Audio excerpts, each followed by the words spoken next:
So I watched that Gene Deal video on the art of dialect. Check it out. He was spitting facts. You know, some people may be indifferent to Gene Deal, but I'm gonna tell you something. When he on it, he on it, and he was on it. He was talking about how Jay-Z and Diddy were used to keep East Coast rappers out, and to help blow up the South. And it is very credible because if you think about it, after Biggie and Pac were out the picture, that's when Jay-Z's career blew up. Diddy's solo career blew up. And then you got Irv Gotti, who blew up, but he was seen as the CEO. Now, right between this time, that's when Master P No Limit was huge. And all of a sudden, the South, I'm not saying the South wasn't going to hit, because it was going to hit. You had Outkast, UGK, you had the South hitting. But it's the way that all of a sudden, when the South took over, the East Coast rappers had to start talking a more Southern dialect. Think about it. And it was almost like they weren't even wanted where they were. You know, you had a cat like Fabulous who was like a hybrid of both of them. Nas was doing his thing, but it wasn't like a lot of East Coast rappers hitting like that. The South got the money. They went to the, and see, these things ain't by accident. Snoop relocated with No Limit. You started seeing more with the South getting more juice, which it was overdue, because let's keep it 100. But there did seem to be a push. Obviously, Scarface was Scarface, when Diddy and was that. But there seemed to be more. And then, of course, when Cash Money took over, Weezy, Baby, all of them blew up. Manny Fresh, all that. So, when Jay-Z, this is why he gets called, when I say Cap and Crunch, when I say Cap and Munch. Because you did work with Diddy. You were big. The same time, yeah, that's when Hard Knock Life, Can I Get a, and all that was huge. That was your rise. And Diddy's solo career, coincidence. 97, 98, 99. All that stuff. All that shiny suits. That's what Jay-Z, Sunshine, remember what Dame was dissing? All that came into the foyer, into the picture. And why it could put y'all two in cahoots, because y'all were certainly these entrepreneur businessmen. Now, if you think back to other East Coast rappers at the time, who else was getting that kind of portfolio love? Nas wasn't pushing that agenda. Think about it.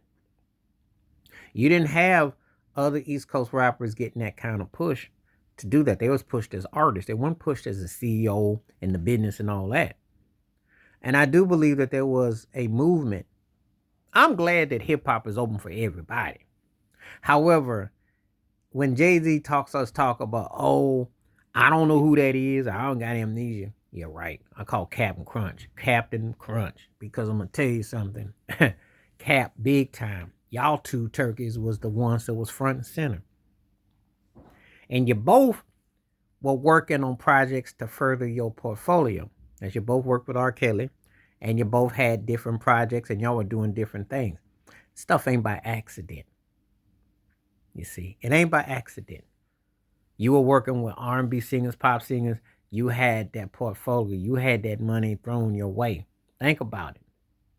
Y'all were working in this gear. It was done on purpose. They did make East Coast rap, East Coast hip hop almost irrelevant because it went down. It became more about the South. Yeah, you still had Wu-Tang Clan, but they got broken up. They went into different. There was no pyramids to. It was done. But it wasn't the way you remembered it. They put money where they wanted to put money to. That's where it was, where the money went to the South.